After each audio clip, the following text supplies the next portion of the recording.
start, what was that like? Not being able to play and sitting there and watching guys out there, and you can't help in that sense. Yeah. I mean, obviously, just me as a competitor was very challenging.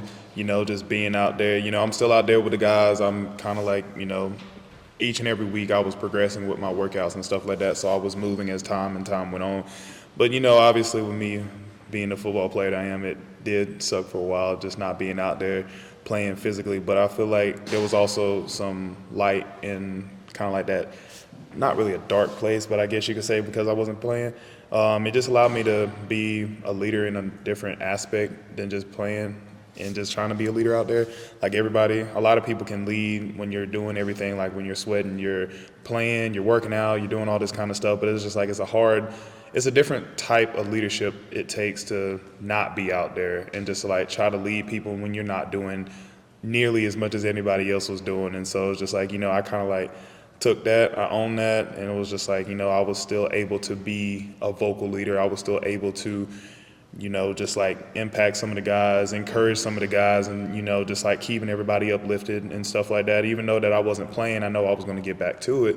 But just like, just challenge myself in a lot of different ways of leadership that I feel like I not really haven't done the best job with in the past, but just like kind of like one of those areas where I feel like I wasn't challenged enough because fortunately I stayed relatively healthy throughout my college career.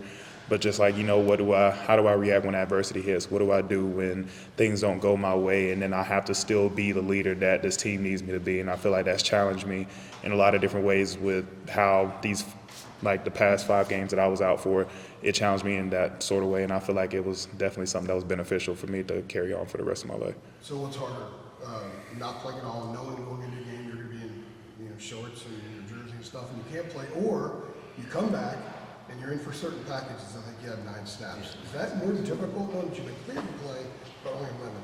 No, I'd say definitely not playing was a lot more difficult because it's just like, it's just like when you have those 9 snaps, I mean, it kind of shows you it's just like whether that you play 50 snaps or 9 snaps, are you going to make like are you going to make the most of those 9 snaps? And like, I know we have like the GPS units and stuff like that, and it showed that I had, for every single one of those snaps, I had like a sprint effort, or like I've given like my all in those 9 reps. So it just shows, it's just like when I had those 9 reps, I'm going to give you those 9 reps. And so it's just like, I would rather have that than just, not playing at all, coming out, pre-game, helping out the guys, trying to encourage the guys. I'm like, bro, like, just like you're not playing. I'm just like, dang, this. I was wondering what it would be like for a guy like you to be in uniform, but you can't go on the field except for Yeah, I mean, shoot, I was in uniform, so that was about that was happy for me. They was like, yeah, Rugg, just go ahead and be ready to not play a lot. And I was like, bro, that's fine. I got my uniform on. I'm happy right now, so I'm good.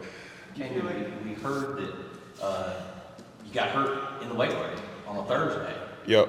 Like, what did you do? Was this, I'm assuming, a routine lift because it's 2 days before a game? So I think, to be honest with you, when that happened, I've had some knee discomfort previously, and I think it stemmed from fall camp, and it was just one of those things where I just played on it, and I didn't realize that it was torn until that Thursday, where it just like I squatted, and the next thing you know, I heard like, and I'm like, okay, yeah, this is no good.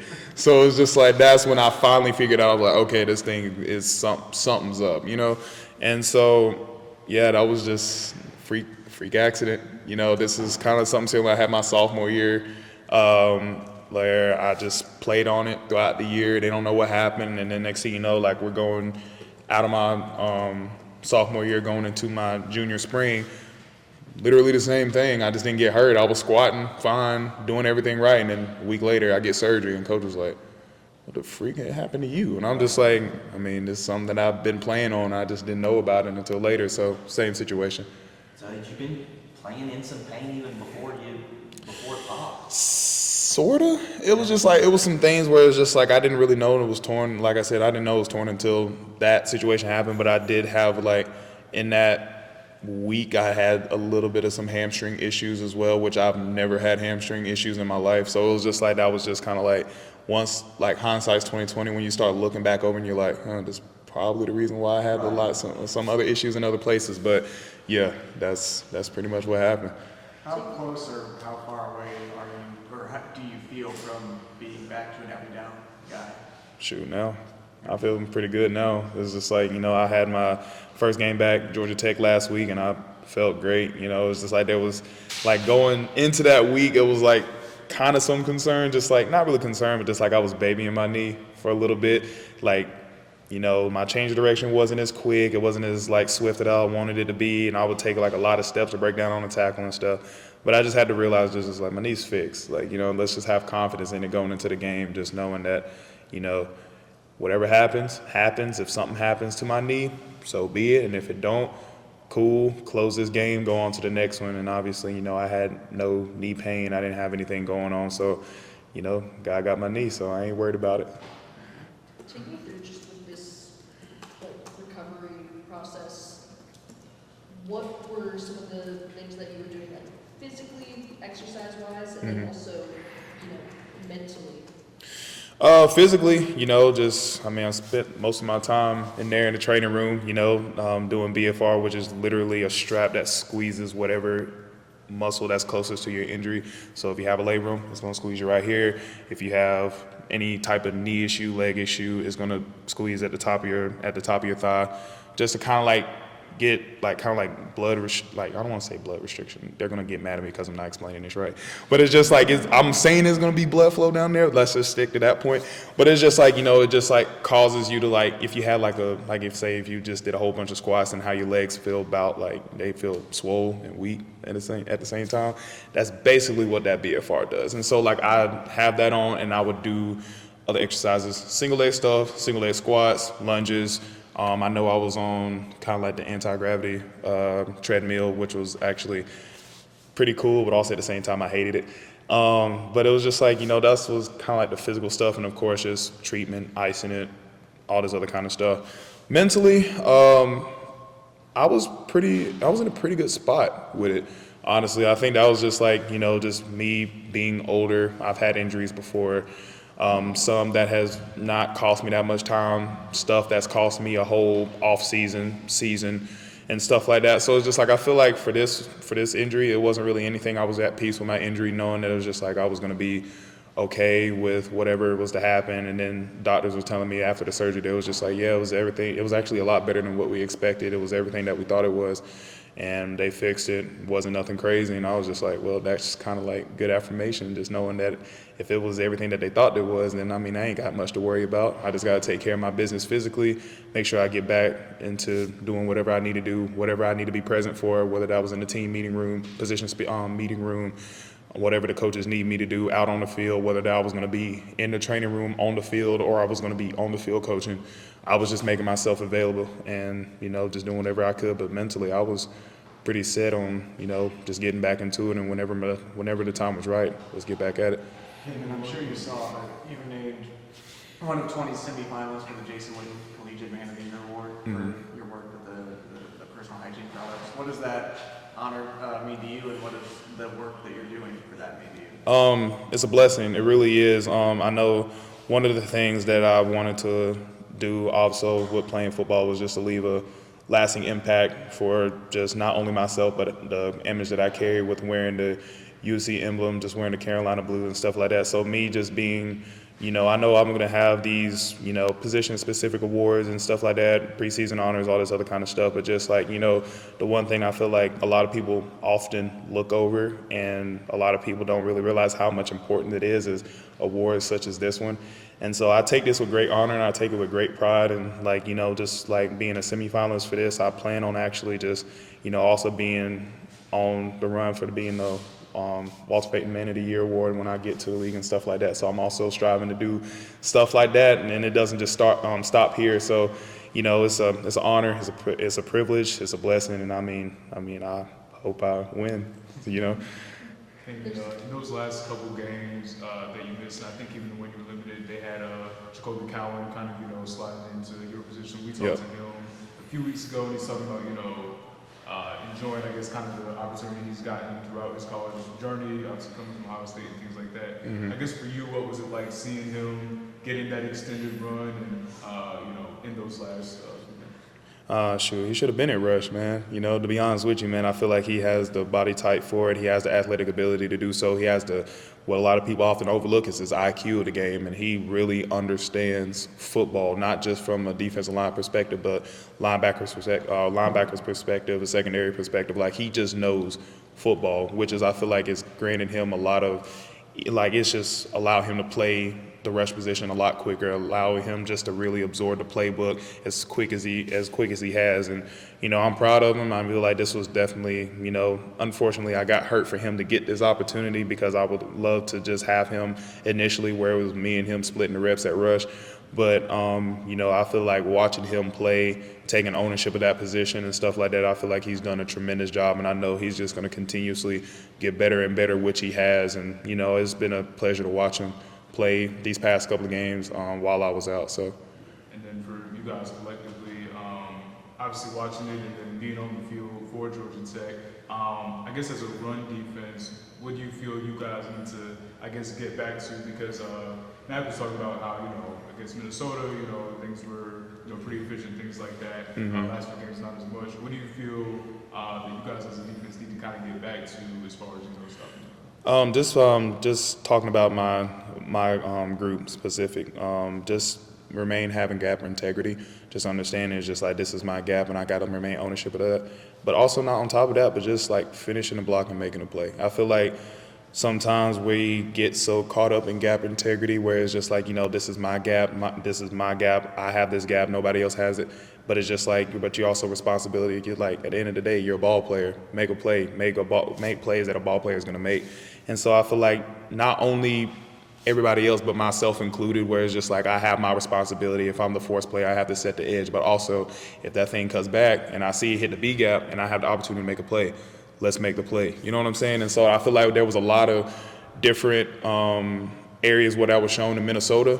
And, you know, I feel like we need to get back to doing that, because we had a lot of guys that was just like, they took care of their initial job, but then they did the extra. They did what a ball player needed to do. And so I feel like that's what we need to get back to. And I feel like that's something that is pretty much, I feel like it's easy to fix. All you got to do is just get them 2 extra seconds, and then you make the play, and the next thing you know, that separates you from being on the field for third down and then a punt. So, And along those lines, from a team-wide perspective, not just the defense, it's obviously 4 straight losses now. yeah. And 5 games left.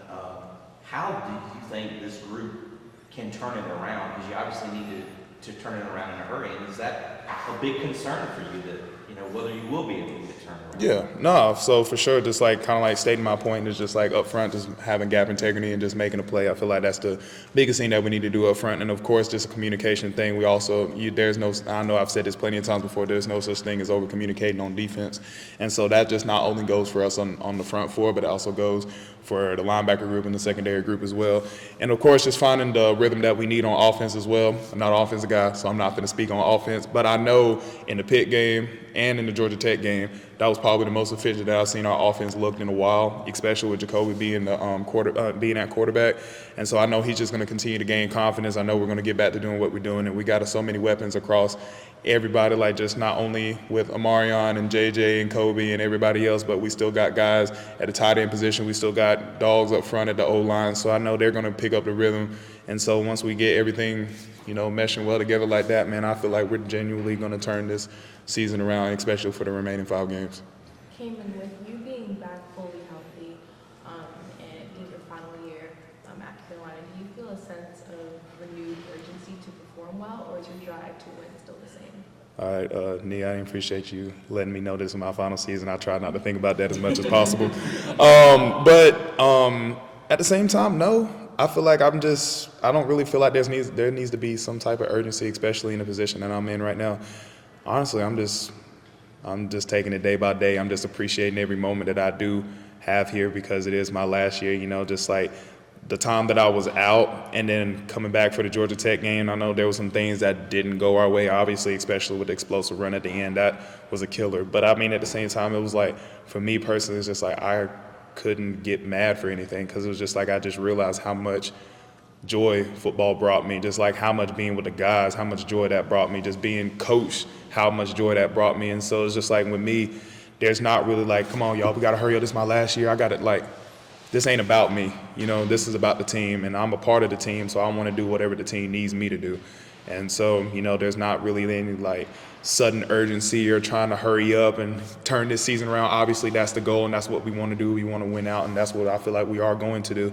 But, you know, it's not really any urgency that's going on. I just feel like, you know, we just need to be honest with you, we need to slow down and take it day by day. Let's take ownership of what today has to bring. Tomorrow is going to have its own problems. Yesterday is already over with. Let's worry about the present and what it brings. So. Kim, you've been just an advocate for mental health, especially given just everything the team has gone through the past week or so.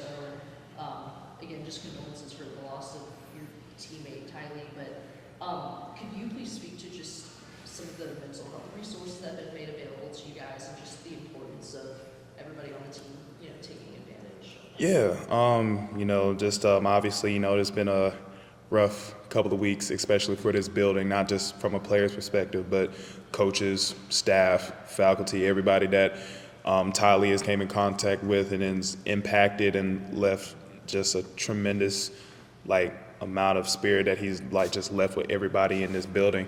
And so it's been tough, but I know just like not even from the mental health counseling perspective, even though they've done a tremendous job being available for everybody, even just like stepping out of their typical office to come up here on the 5th floor and just like being available for anybody that wants to talk, whether that they were talking with 30 people or whether it was just 10 people, you know, just like having that availability just to be here and just to, you know, be here for people that typically don't want to talk about situations like these, that grieve different, that handle loss differently, just for them just to be here, just to be present, to be available. Hats goes off to them, and I love them unconditionally for it.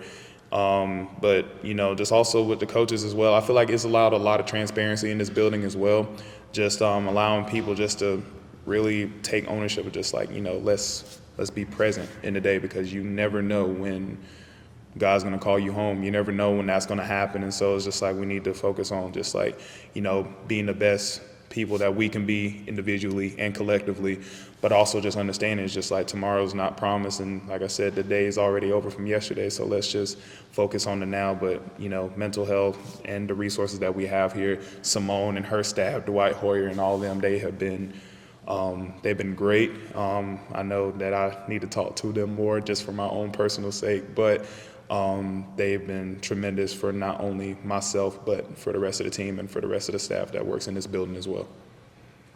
All right. Thank you, Kaimon. Appreciate y'all. Appreciate you, man.